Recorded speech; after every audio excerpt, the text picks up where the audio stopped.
नमस्कार। The middle class mistake में आपका एक बार फिर स्वागत है, जहां हम संचित तकसीली की किताब द ट्रूथ अबाउट इन्वेस्टिंग के जरिए निवेश की दुनिया को समझ रहे हैं। पिछले अंक में हमने ये जाना था कि कैसे अपने ही फैसलों पर शक करना हमें मुनाफा कमाने से रोक सकता है। बिल्कुल। और आज हम चैप्टर 6 के एक बहुत ही दिलचस्प मिथक पर बात करेंगे, मिथ 49। हाँ, और ये एक ऐसी भावना है जिससे शायद हर निवेशक कभी न कभी गुजरता है। बिल्कुल। अरे ये तो बहुत अच्छी कंपनी है, शेयर गिर गया है तो क्या हुआ? और खरीद लो, आज नहीं तो कल ऊपर चढ़ ही जाएगा। एग्जैक्टली ये सुनने में तो बड़ा लॉजिकल लगता है। मतलब बाजार में सेल लगी है तो अपना पसंदीदा ब्रांड खरीद लो। हाँ, जब किसी बड़ी जानी मानी कंपनी का शेयर गिरता है तो लगता है जैसे डिस्काउंट पर सोना मिल रहा हो। और यहीं पर वो भावनात्मक जाल बिछता है। हमें लगता है कि बड़ा ब्रांड है तो गारंटी है अच्छा। सकती, और हर गिरावट खरीदारी का एक सुनहरा मौका है। और लोग कहते हैं बस पकड़ के रखो और भूल जाओ, कंपनी अच्छी है चली जाएगी। जी, नुकसान को पूरी तरह से नजरअंदाज कर देते हैं। लेकिन इतिहास तो कुछ और ही कहानी बताता है ना। बड़े बड़े नाम भी तो बाजार के बदलाव में गुम हो जाते हैं। एकदम सही कहा आपने।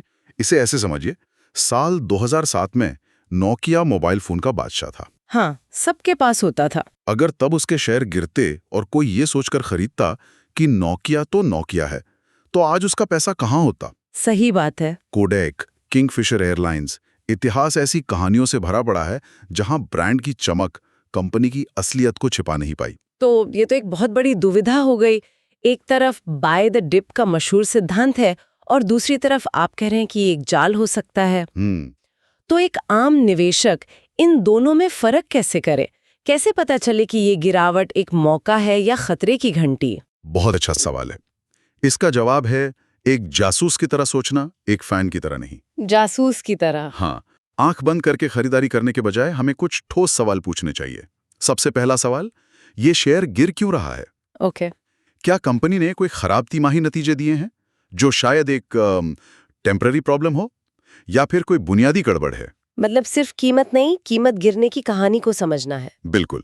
कंपनी की कॉर्पोरेट घोषणाएं और ताज़ा खबरें पढ़कर असल वजह का पता लगाना बहुत जरूरी है। ठीक है। और दूसरा कदम क्या होगा? दूसरा कदम है बाजार के मैदान को समझना। क्या कोई नया छोटा खिलाड़ी आ गया है जो टेक्नोलॉजी की वजह से इनका मार्केट शेयर खा रहा है? अच्छा, कंपटीशन। हाँ, या फिर क्या कंपनी खुद ही अपने पुराने तरीकों में फंसी हुई है और नए ट्रेंड्स को अपना नहीं पा रही?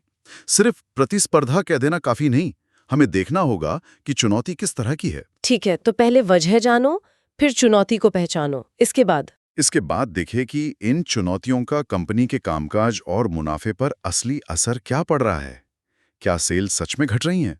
क्या प्रॉफिट कम हो रहा है? मतलब आंकड़ों पर ध्यान दें। हाँ, इमोशनल फैसलों के बजाय डेटा पर ध्यान दें। और आखिरी और सबसे जरूरी सवाल, क्या कंपनी की तिजोरी मजबूत है? उसका क्या मतलब हुआ? कहीं उस पर इतना कर्ज तो नहीं कि वो अपनी अगली किस्त भी ना चुका पाए? क्योंकि एक बड़ा नाम कर्ज चुकाने में मदद नहीं करता।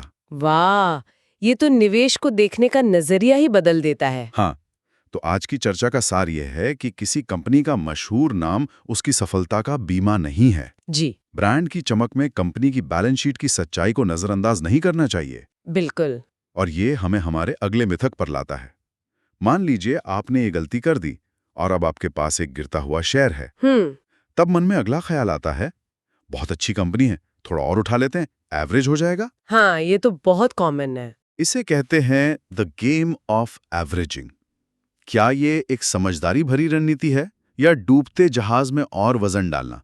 इस पर हम अगली बार बात करेंगे। जरूर। तो जाते जाते हमारे श्रोताओं के लिए एक सवाल छोड़ जाती हूँ। जी, अपने पोर्टफोलियो को देखिए, क्या उसमें कोई ऐसा शेयर है जिसे आप सिर्फ उसके पुराने बड़े नाम की वजह से पकड़कर बैठी हैं या बैठे हैं? इस पर सोचिएगा जरूर। अगली मुलाकात तक सोच समझकर निवेश करें। हमारे साथ बने रहने के लिए धन्यवाद। जय गुरुदेव।